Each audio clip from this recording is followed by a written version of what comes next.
여러분 안녕하십니까? NBS 투데이입니다.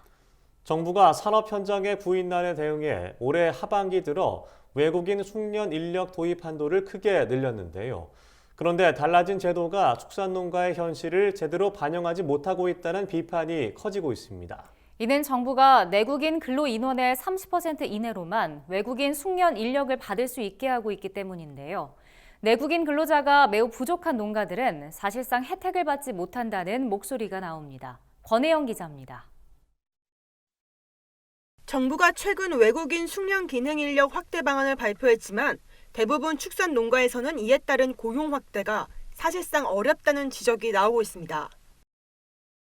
정부는 지난 9월 외국인 숙련 기능 인력 연간 쿼터를 기존 2,000명에서 35,000명으로 대폭 확대하고 각종 고용 기준을 완화한다는 내용을 발표했습니다. 법무부는 장기간 단순 노무 분야에 종사해 숙련도를 쌓은 외국인 근로자가 장기 취업 비자로 전환할 수 있도록 하는 숙련 기능 인력 제도를 2017년부터 운영해왔습니다.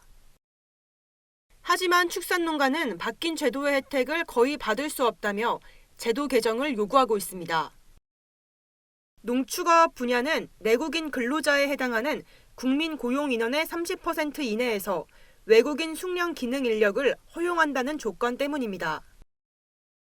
이 같은 기준 탓에 외국인 숙련 기능 인력은 내국인 근로자 인원수의 30%까지만 고용할 수 있습니다. 문제는 내국인이 근로를 기피하는 업종 특성상 축산 분야의 국민 고용 인원이 거의 없는 상황이라는 겁니다. 이에 축산 분야에서의 숙련 기능 인력 확대는 그림의 떡인 셈입니다. 대한한돈협회 등 축산업계는 정부의 농축산업 특성을 고려한 제도 개선을 요구하고 있습니다. 축산업 같은 경우에는 E9 외국인 근로자 고용 허가 기준이 있습니다. 그거는 영농 규모별이라고 해서 이 축사 면적을 기준으로 하고 있어요. 그래서 그것과 동일한 기준으로 해서 적용하는 것이 바람직하다. 그래야지 숙련 기능 인력이 정상적으로 축산업으로 유입될 수 있다. 그런 의견입니다.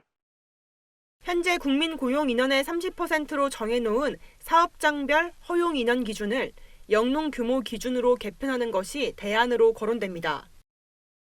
최근 축산 농장의 인력 부족 문제가 날이 갈수록 심각해지는 만큼 축산업 경쟁력 향상을 위한 현실적인 제도 개선이 필요해 보입니다. NBS 권혜영입니다.